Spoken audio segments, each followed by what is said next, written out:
Assalamualaikum, balik lagi di channel saya. Pada kesempatan kali ini saya mau berbagi sedikit tips ya mengenai penyebab banjir pada karburator Ninja RR ya. Nih bisa dilihat ini adalah karbu Ninja RR. Ini Venturi 28 ya nih dari Mikuni ya untuk mereknya itu. Jadi ini orinya Ninja RR. Dan salah satu penyebab banjir ya, terutama untuk motor-motor yang udah lama. Kalau motor-motor baru mah jarang-jarang ya, tapi kalau untuk motor-motor lama biasanya banjir itu disebabkan faktor utama ya. Faktor utamanya itu adalah jarum pelampung. Sebentar, saya buka dulu jarum pelampungnya. Jadi posisinya di sini nih untuk Ninja RR yang kejadiannya banjir terus gitu kan, walaupun udah setting pelampung itu biasanya ada di sini nih. Nah ini dia teman-teman, nih bisa dilihat, inilah jarum pelampungnya. Biasanya seiring umur pakai nih, si lapisan apa nih yang ada karetnya nih ujungnya ini, itu tuh apa ya namanya, aus gitu kan lama-lama. Jadi terjadi cekungan biasanya nih di area sini nih. Sebentar saya tunjukin karena ini kecil banget. Nah di area sini itu ada cekungan, jadi udah nggak lurus lagi, tapi nggak kelihatan ya kalau di kamera. Di mata juga susah ngelihatnya. Pokoknya dampaknya itu bisa jadi banjir ya kalau misalkan si bagian ininya udah aus ya. Biasanya kelihatan sih ada gesekan, walaupun dia fungsinya itu seperti keran ya, jadi cuma nutup saluran bensin doang gitu kan, tapi lama-lama bisa aus ya. Dan juga harus dicek bagian sini nih teman-teman. Nah ini dipastikan bersih. Kalau ada kerak atau kotoran itu disemprot aja pakai kompresor atau pakai WD ya, disemprot, dibersihin. Ini dibuka nih, ada bautnya kan. Nah ini tuh penyebab utama motor sering banjir. Jadi kalau banjir itu ilustrasikan ya, banjir itu kayak gini nih teman-teman. Sebentar, saya harus pasang lagi ke pelampungnya ya. Jadi ini sudah terpasang ya. Jadi penyebab banjir itu kan ini posisi karbu tuh kayak gini ya teman-teman ya. Nih lebih tepatnya kayak gini lah, kurang lebih nih. Sebentar saya turunin sedikit kameranya. Nah jadi kayak gini. Di dalam tuh kayak ini mangkoknya kan. Nah ini mangkoknya kan di bawah ya. Jadi kalau si bensin itu udah penuh, ini kan ngebuka nih. Nah seiring turun nih, kalau turun si pelampungnya berarti ngebuka nih si jarum apa namanya, si jarum pelampungnya. Otomatis kan bensin ngalir ke sini nih teman-teman, ke mangkoknya. Nah di mangkoknya ini kalau misalkan udah penuh segini setengah ya, nah seginilah kurang lebih ya, nggak sampai segini, mungkin rata lah gitu. Kalau udah rata biasanya segini nih, seginilah, nggak sampai atas. Nah ini kan ada besi kuning, ini tuh kan menuju ke pembuangan sini. Jadi si bensin ini kan ketinggiannya nih bisa dilihat tuh, nih ketinggiannya. Nah ini kan lebih tinggi nih dari dasar ini, si besi kuning ini. Kalau misalkan si bensinnya sama rata di sini aman lah ya. Tapi kalau misalkan si bensinnya itu melebihi yang namanya besi kuning ini atau di atas ya, itu pasti banjir. Nah penyebabnya itu bisa juga dari yang namanya, selain apa namanya, si jarumnya yang aus ya, itu bisa aja sih setelan pelampungnya ya. Tapi kalau nggak ngotak-ngatik sih nggak masalah. Nih ini kan dia naik, kalau ada bensin gitu kan si pelampung, otomatis ketika dia naik kan nutup nih, nutup si jarumnya. Nah ketika nutupnya segimana gitu kan, titik matinya nih ini kan segini. Nah ini kan titik matinya segini, kelihatan nggak? Nah kalau diginiin nih, ini kan ada kayak pernya gitulah, pokoknya di sudut sini nih, di dalam nggak kelihatan ya. Nah di situ. Jadi kalau misalkan si pelampungnya udah segini terus si ininya bocor, otomatis kan bensin terus ngalir penuh, akhirnya melebihi yang namanya besi kuning ini ya, jadinya banjir ya teman-teman. Dan bensinnya ngalir lewat pembuangan sini nih, ngalir terus ya. Terus bisa juga kalau orang yang seneng ngotak-ngatik pelampung, dari pelampungnya salah setting teman-teman. Nih untuk settingan itu kan di sini nih teman-teman. Nah ini kan bisa di setel ya, kita tinggal apa namanya, pakai obeng min itu ditekan aja, ini udah berubah ya setelannya. Jadi kalau ini terlalu neken ke dalam gitu kan si setelan jarum pelampungnya, otomatis dia akan lambat ya, si bensinnya itu. Nih lambat yang saya maksudkan tuh gini, otomatis nanti ini kan harusnya segini nih titik matinya. Nih kalau si plat yang di dalam sini ditekan otomatis kan lebih tinggi, jadi segini udah nutup gitu kan, akhirnya kekurangan bensin, biasanya seperti itu. Tapi sebaliknya ada juga yang diratain nih kayak gini, ini kan agak sedikit apa ya, sebentar, ada agak sedikit miring ke atas nih pelampungnya tuh ya.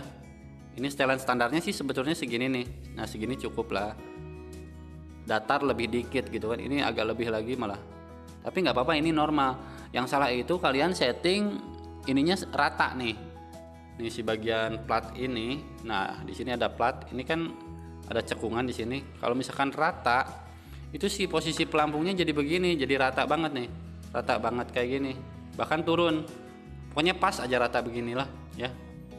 Nah rata begini itu sebetulnya rawan banjir sih kalau menurut saya ya, jadi harus memang agak tinggi sedikit. Nah gini lah, ini kan rata, nah seginilah, nah segini nih cukup, mau segini juga boleh dilebihin dikit ya.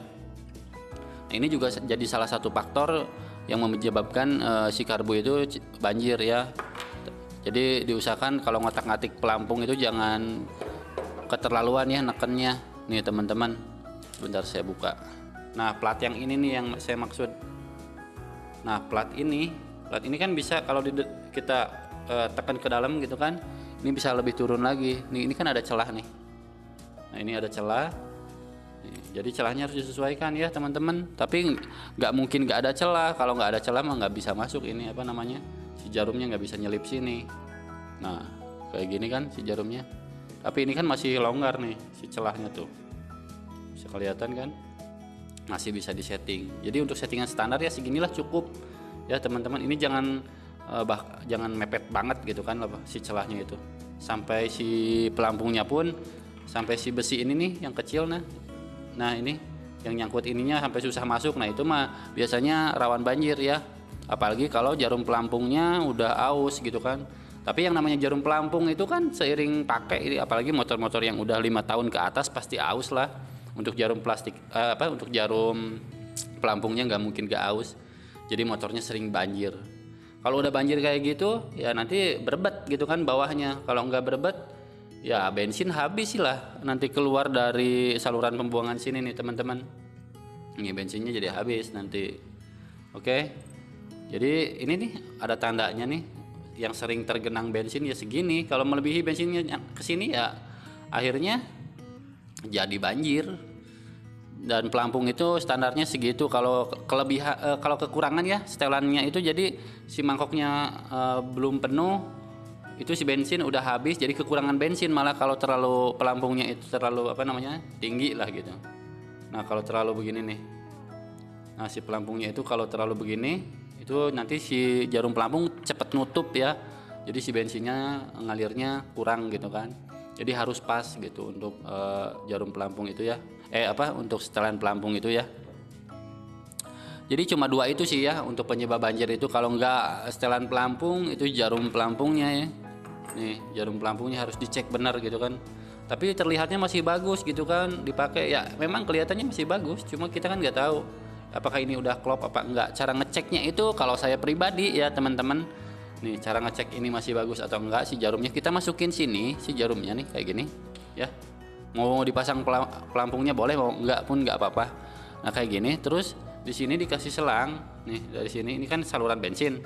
Nah selang, terus kita hisap pelan aja. Kalau mepek gitu ya, berarti si jarumnya masih bagus ya, si jarum pelampungnya. Kalau dihisap itu ngeplos ada sedikit ringan gitu kan, ketika kita hisap ya itu artinya ada kebocoran di sini, di dalam sini ya. Jadi si jarum itu ke lubangnya nggak klop banget gitu, otomatis bensinnya jadi ngalir terus.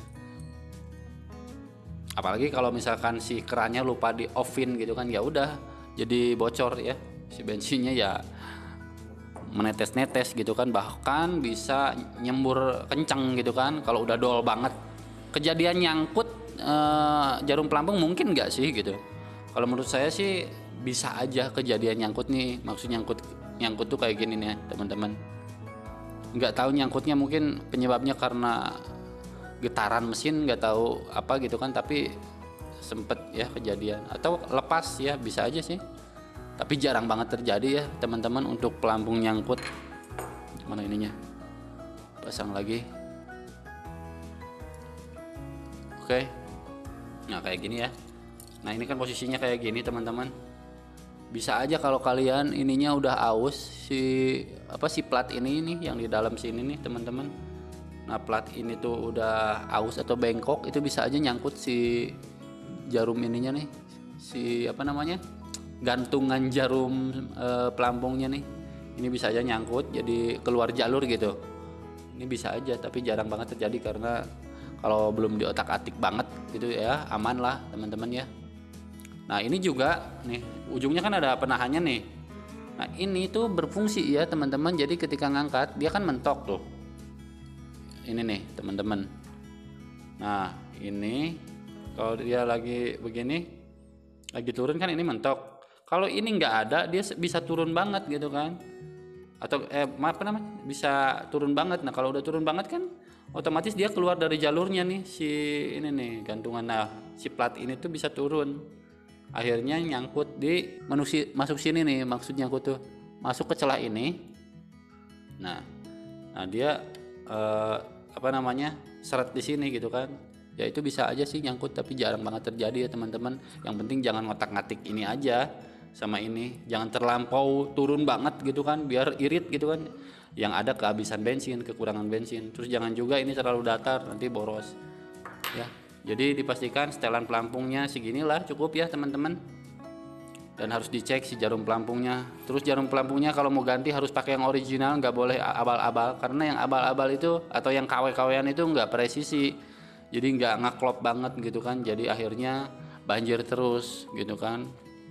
Jadi ya kalau udah banjir kan repot, selain mesin berbet di bawah, tapi kalau lagi banjir lagi jalan ya nggak kerasa gitu kan, tapi pas udah motornya distandarin ya ngucur bensinnya dari pembuangan ya teman-teman. Nih perlu diingat nih, jangan pernah sekali-kali ngemodif karbu kalian ini dipotong. Kalau ini dipotong otomatis pasti banjir ya, jadi harus lebih tinggi dari ini, dari penampungan bensinnya ya. Kalau ini lebih dipanjangin boleh nggak? Boleh-boleh aja sih, tapi kalau misalkan ada banjir ya kita nggak bisa kontrol gitu kan. Kalau jarum skepnya udah aus terus ininya ditutup malah ya itu kena sumbatan, memang motornya nggak banjir, tapi nanti bisa berdampak ngerebek. Kalau orang Sunda bilang itu karbunya tuh kebasahan, ngerebek lah pokoknya, susah hidup gitu motornya. Terus kalau kalian banjir juga kan ini selain lewat lubang ini nih, yang sini nih, nah yang ini kalian perlu juga yang namanya sesekali, mungkin sebulan sekali atau 3 bulan sekali ini dibuka ya nih pembuangan ini, biar si kotorannya keluar. Biasanya kalau udah lama banget dari tangki itu kotor atau enggak dari pom bensinnya itu endapan-endapan tuh di sini ya nih, di area sini. Jadi sesekali dikuras biar nggak masuk ke ruang bakar gitu aja sih. Oke, panjang lebar ternyata ya untuk bahas masalah karburator atau penyebab banjir ya pada motor Ninja RR. Oke, terima kasih teman-teman yang udah nyimak, yang udah nontonin. Jangan lupa like and subscribe. Assalamualaikum.